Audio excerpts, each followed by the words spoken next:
Hey guys, and welcome to the weekly review. In this video, we're going to have a look at week 1 of autumn season for the European Vainglory 8. Our first series of the day was mousesports vs Fnatic. Mouse took game 1, but with some bumps in the road, Fnatic would go on to take games 2 and 3, moving on to day 2.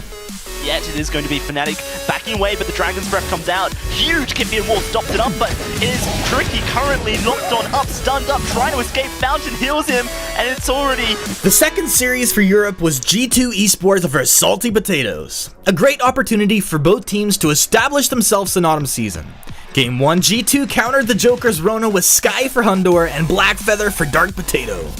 Find a kill, Divine Intervention to keep him nice and healthy, and Hundor's moving on in. Game 2, Salty Potatoes got onto comfort picks, Samuel for the Joker and Weapon Kestrel for Sneaky, outranging and overpowering Dark Potato's Batiste.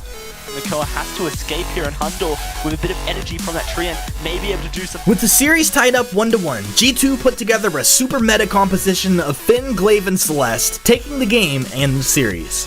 Vision's coming out from Hunter, 1-2, it's a double, and it's only Sneaky left alive. G2 have destroyed Salty. Our third series of the day was Clash vs SK Gaming.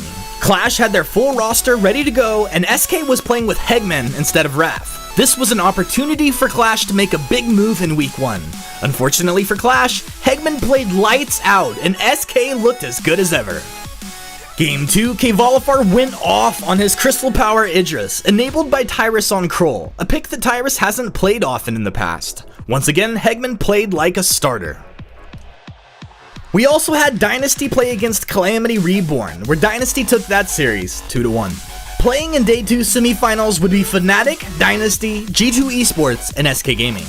We started day 2 with one of EU's classic matchups, SK Gaming vs G2 eSports. Kvalifar was back on Idris with Tyrus on Black Feather and Hegman on Catherine.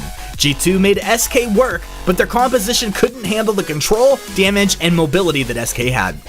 Well, it's only Kiana Nakoa left. Game 2, SK drafted Scarf for Kvalifar and Black Feather for Tyrus with Hegman on Lyra.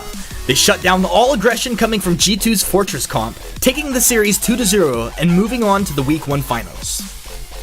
Our second semifinals of the day was Dynasty vs Fnatic. Game 1, Fnatic got a dream draft of Celeste, Glaive, and Catherine, 3 strong meta heroes with great synergy. Standing, Fnatic should take this turret. Yeah, great play there. Oh, Mowgli.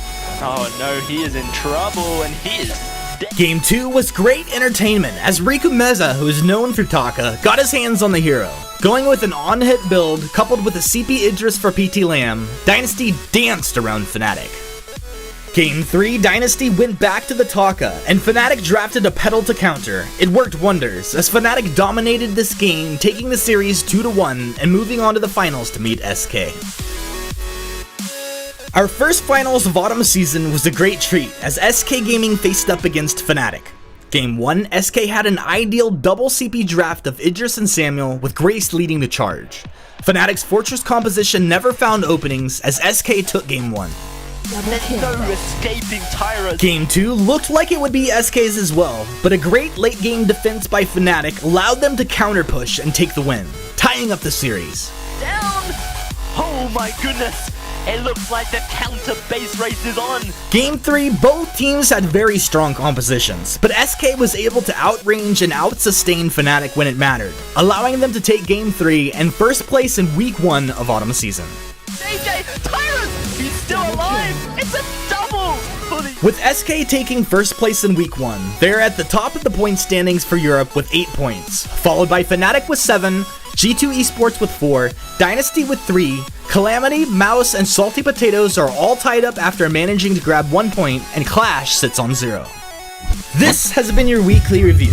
Thanks for watching, and I'll see you soon.